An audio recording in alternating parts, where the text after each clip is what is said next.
Good morning, this is Dwayne, and this is more good stuff you really ought to know. Today I'd like to take a look at some of the church modes from the Middle Ages.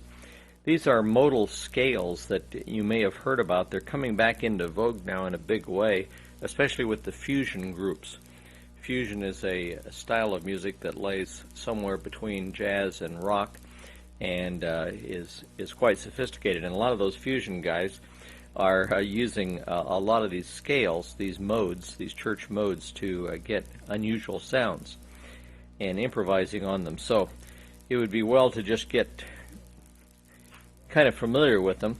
Let's play through each one of them. First of all, there's the Lydian, Ionian, Mixolydian, Dorian, Aeolian, Phrygian, and Locrian. Okay, so the Lydian, we're going to start on C on all of them. The tonic, supertonic, median, subdominant, dominant, submedian, leading tone. Okay, in other words, it's just like this, like the C major scale, except what? The fourth is raised a half step, so you have a raised fourth on the subdominant on the 4. Tonic is, just another word for the 1. Supertonic 2, median 3, subdominant 4.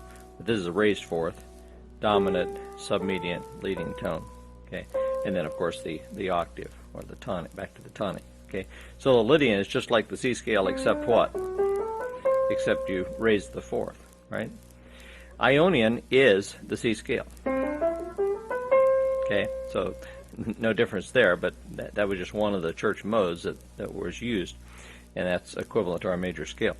Mixolydian is like our C scale, except the 7th is flat. So it's kind of like, if you improvised on that, you'd just be like improvising on C7th all the time.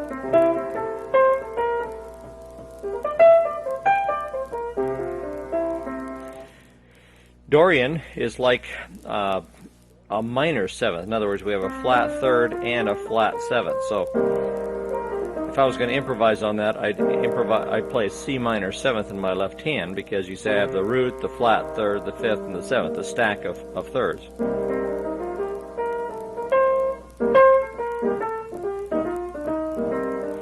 And then you may say, yeah, but how do you apply it to other keys?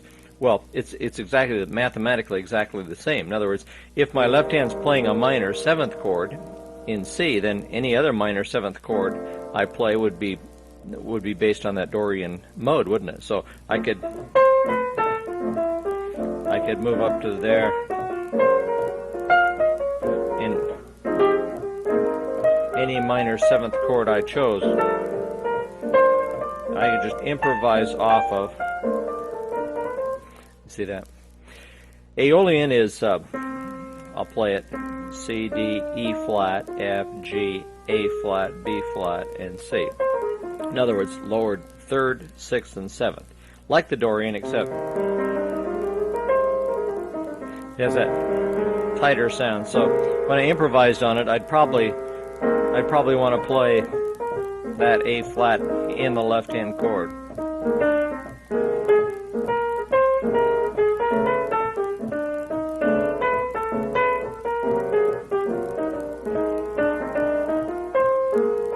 See that kind of thing. Phrygian, start on the 1, you go to the flat 2 right away, a little different than we've ever had. Then flat 3, 4, 5, flat 6, flat 7. So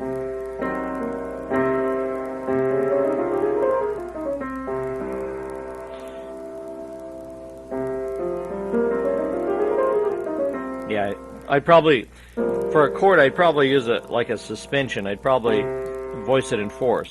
C, F, B flat, because that encompasses both all the notes, or all the notes in that chord are members of that scale. Okay, and then I'd improvise on that. That flat second certainly gives it a different sound, doesn't it?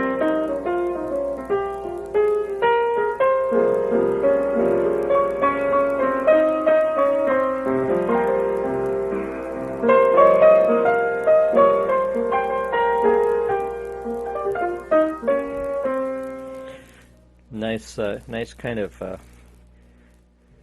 oh, I don't know, incipient kind of mood where you feel like something's going to happen. Locrian also has a flat second and a flat third, fourth, but it also has a flat fifth, flat sixth, and seventh. So Locrian is like you're playing all the black keys if you're figuring this in the key of C, except two white keys, C and F.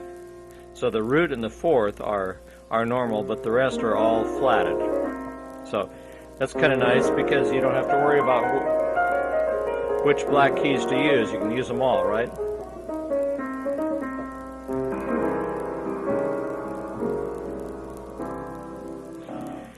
Now the exciting thing about improvising on these is to move from one to the other, okay?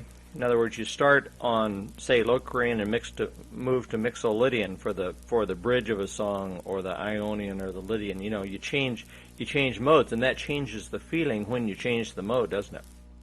So experiment around. As usual, you know, think about it, let it hatch in your subconscious mind. Work on, you know, one of these and then another later on, and so on, and just add to your knowledge of good stuff that you really ought to know. See you next month.